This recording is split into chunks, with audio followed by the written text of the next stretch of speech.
इस मीनाक्षी सुंदरम के साथ हुए दुर्व्यवहार मामले में अब जांच शुरू हो चुकी है। बॉबी पवार से भी आज पूछताछ हो सकती है। देर शाम सचिवालय में पुलिस अधिकारियों ने इस मामले में पूछताछ की है। आईएएस मीनाक्षी सुंदरम के स्टाफ से पूछताछ की गई। बॉबी पवार के खिलाफ मुकदमा दर्ज किया गया है। बेरोजगार संघ के अध्यक्ष बॉबी पवार पर अभद्रता का आरोप लगा है। तो ये बड़ी खबर आपको बताई जा रही है।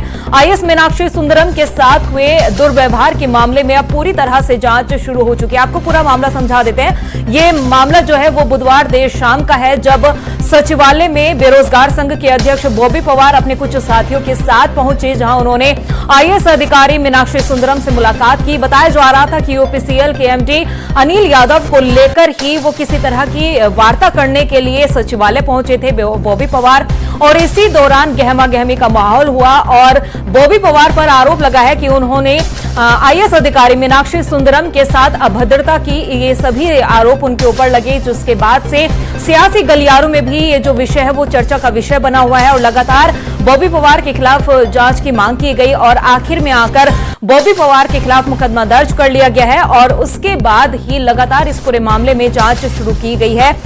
सचिवालय देर शाम जो है वो पुलिस के अधिकारी पहुंचे। उन्होंने आईएएस अधिकारी के जो स्टाफ थे वहां पे भी उन्होंने उनसे पूछताछ की है। उन्होंने जानने की कोशिश की कि किस तरह का क्या कुछ पूरा मामला रहा। इस पूरे मामले में सभी जो सचिवालय में जो वहां पर मौजूद थे स्टाफ, उन सभी लोगों से पूछताछ की गई है। तो ये बड़ी खबर आपको बताई जा रही है। आईएएस अधिकारी मीनाक्षी सुंदरम के साथ हुए दुर्व्यवहार मामले में अब पूरी तरह से जांच शुरू हो चुकी है और बॉबी पवार के खिलाफ भी मुकदमा दर्ज कर दिया गया है। बुधवार देर शाम सचिवालय में ही ये पूरा मामला हुआ था। ये घटना घटी थी जब मीनाक्षी सुंदरम से बॉबी पवार मुलाकात करने के लिए पहुंचे थे और उसके बाद ही वहां पर गहमा गहमी का माहौल हुआ और किसी बात को लेकर विवाद हुआ, जिसके बाद से कई गंभीर आरोप जो है वो बॉबी पवार पर लगे। तो ये बड़ी खबर आपको बताई जा रही है। बेरोजगार संघ के अध्यक्ष बॉबी पवार पर अभद्रता का आरोप लगाया। आईएएस मीनाक्षी सुंदरम के साथ हुए दुर्व्यवहार मामले में अब जांच शुरू हो चुकी है। बॉबी पवार से भी इस पूरे मामले को लेकर आज पूछताछ हो सकती है। देर शाम ही सचिवालय में पुलिस अधिकारी पहुंचे थे, जहां उन्होंने स्टाफ के साथ मुलाकात की और उनसे पूछताछ की है। इस पूरे मामले को लेकर क्या कुछ मामला रहा, किस तरह की वहां पर घटना घटी है, क्या वाकई उन्हें जान से मारने की धमकी दी गई थी। इन सभी आरोपों के बाद अब हो सकता है बॉबी पवार से भी पूछताछ हो सकती है। और रुक करते हैं अगली खबर का। इस पूरे मामले को लेकर अब सचिवालय संघ ने भी विरोध जताया। कार्य बहिष्कार आज सचिवालय संघ ने किया। आधे दिन कार्य बहिष्कार पर सचिवालय कर्मचारी है।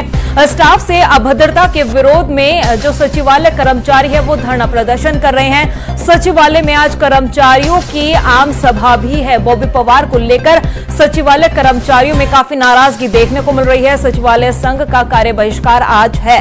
तो ये बड़ी खबर आपको बताई जा रही है। जिस तरह से आईएएस मीनाक्षी सुंदरम के साथ अभद्रता का आरोप बॉबी पवार पर लगा है, उसके बाद से ही सचिवालय संघ भी विरोध जता रहा है और आज इस विरोध के चलते सचिवालय संघ ने कार्य बहिष्कार किया है। जो आधे दिन का कार्य बहिष्कार है वो सचिवालय संघ के कर्मचारी आज कर रहे हैं। उन्होंने पूरी तरह से आज आधे दिन का कार्य बहिष्कार करने के साथ ही बॉबी पवार के खिलाफ कड़ी कार्रवाई की मांग की है।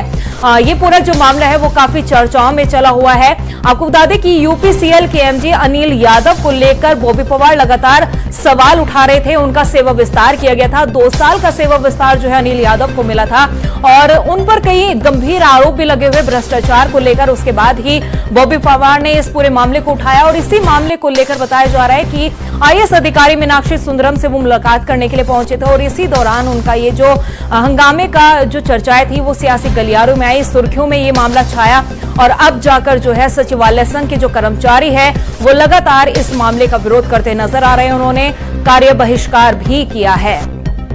और इसी मुद्दे पर ज्यादा जानकारी के लिए हमारे साथ जुड़ चुके हैं हमारे संवाददाता मनीष रंगवाल। मनीष, आपसे जानना चाहेंगे सबसे पहले तो दर्शकों को इस पूरे मामले के बारे में जरा विस्तार से बताइए, क्या कुछ घटनाक्रम बुधवार से लेकर आज तक हुआ है? देखिए, बिल्कुल जिस तरीके से जो आर मीनाक्षी सुंदरम है, ऊर्जा सचिव है और सीनियर आईएएस अधिकारी भी हैं, उनके कमरे में बॉबी पवार और उनके साथ जो 2 व्यक्ति गए थे, उन पर जो आरोप लगा है जो आर मीनाक्षी सुंदरम के स्टाफ के द्वारा, उन्होंने सीधे तरीके से आरोप लगाया है कि गंदगी और मारपीट तक जो है वो उनके साथ करने की कोशिश जो है वो बॉबी पवार के द्वारा की गई थी और उसी को लेकर मुकदमा भी बॉबी पवार और 2 अज्ञात के खिलाफ जो है वो दर्ज हुआ है। उसके बाद सीधे तरीके से जो बॉबी पवार है उनका जो बयान भी सामने है। उनका कहना था कि जो एलओडी है यूपीसीएल की, उनका जो सेवा विस्तार किया गया है, उन पर तमाम भ्रष्टाचार के आरोप है, 200 करोड़ से ज्यादा के भ्रष्टाचार के आरोप उन पर जो है लगाए जा रहे हैं और उसके बावजूद भी उन्हें सेवा विस्तार दिया जा रहा है, यानी कि भ्रष्ट अधिकारी को सेवा विस्तार दिए जाने की जो है वो बात सामने आ रही है। लेकिन आर मीनाक्षी सुंदरम का कहना था कि जो टेंडर प्रक्रिया से जुड़ा हुआ मामला है और टेंडर प्रक्रिया में जिलाधिकारी को लेकर जो है वो बॉबी पवार दबाव बनाने का काम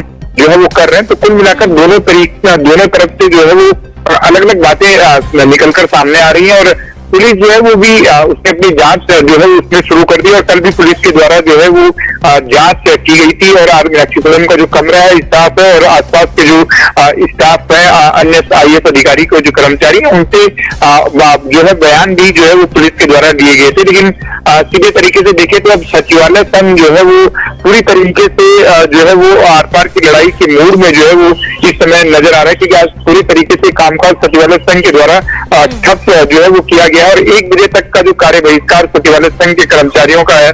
सुबह से कोई भी कामकाज जो है वो सचिवालय में हुआ नहीं है और जो सचिवालय संघ है उसकी ही मांग है कि बॉबी पवार पर कार्रवाई होनी चाहिए और जो सचिवालय के कर्मचारी हैं, जिस तरीके से आर मीनाक्षी सुंदरम जो सचिव है उनके साथ तो अभद्रता की ही गई है, साथ में उनके जो सचिवालय संघ के जो सदस्य हैं, जो कर्मचारी हैं सचिवालय संघ के सचिवालय में काम करते हैं, उनके जो स्टाफ मीनाक्षी सुंदरम के साथ रहता है, उनके साथ भी जो है वो हाथापाई की गई है बॉबी पवार के द्वारा। तो सीधे तरीके से सुरक्षा की भी मांग कर रहे हैं और इस तरीके की पुनरावृत्ति सचिवालय के भीतर न हो, इसकी मांग कर रहे हैं और कड़ी कार्रवाई की मांग जो है वो सरकार से जो है वो बॉबी पवार पर करने की बात कर रहे हैं। लेकिन अब देखना ये होगा कि आखिरकार क्या कुछ रुख आगे मामले में रहता है और पुलिस जो इसमें जांच कर रही है, पुलिस जांच में क्या कुछ सत्य निकलकर सामने आते हैं। जी मनीष, लेकिन ये काफी बड़ा सवाल उठता है कि सचिवालय के भीतर जाकर एक वरिष्ठ आईएएस अधिकारी को इस तरह की जान से मारने की धमकी देने का जो आरोप लगा है, काफी अपने आप में एक बड़ा सवाल खड़ा होता है कि क्या सचिवालय के भीतर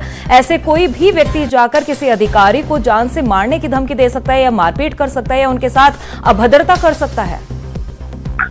देखिए, बिल्कुल सीधे तरीके से जो ये मामला है वो कहीं ना कहीं अब उत्तराखंड की सियासत से जोड़कर भी देखा जा रहा है, क्योंकि कई राजनीतिक दल जो है वो बॉबी पवार के पक्ष में जो है वो आते हुए नजर आ रहे हैं। तो सीधे तरीके से कुछ लोग जो है वो आईएएस आर मीनाक्षी सुंदरम के साथ भी नजर आ रहे हैं और जिस तरीके से आईएएस एसोसिएशन है उसने भी कल मुख्यमंत्री से मुलाकात की थी और बॉबी पवार पर कार्रवाई की मांग की थी और सीधे तरीके से सचिवालय संघ जो है वो बॉबी पवार के खिलाफ मुखर हो रहा है। लेकिन अगर देखें तो राजनीतिक लड़ाई अब जो है वो ज्यादा नजर आ रही है, क्योंकि बॉबी पवार जो है वो निश्चित रूप से इस पूरे मामले में अब राजनीति कर रहे हैं और उनका साफ तौर से कहना है कि वो भ्रष्टाचार के खिलाफ लड़ाई लड़ रहे हैं और कुछ लोग जो है सोशल मीडिया में उनका समर्थन भी कर रहे हैं, लेकिन कुछ लोग जो है वो सवाल भी खड़े कर रहे हैं कि आखिरकार बॉबी पवार पर जो आरोप लगे हैं वो कहीं ना कहीं उनकी छवि को जो है वो खराब करने का काम करेगा, क्योंकि जिस तरीके से उत्तराखंड की राजनीति में बॉबी पवार का कद जो है वो बढ़ रहा है। आरोप अगर उन पर लगते हैं,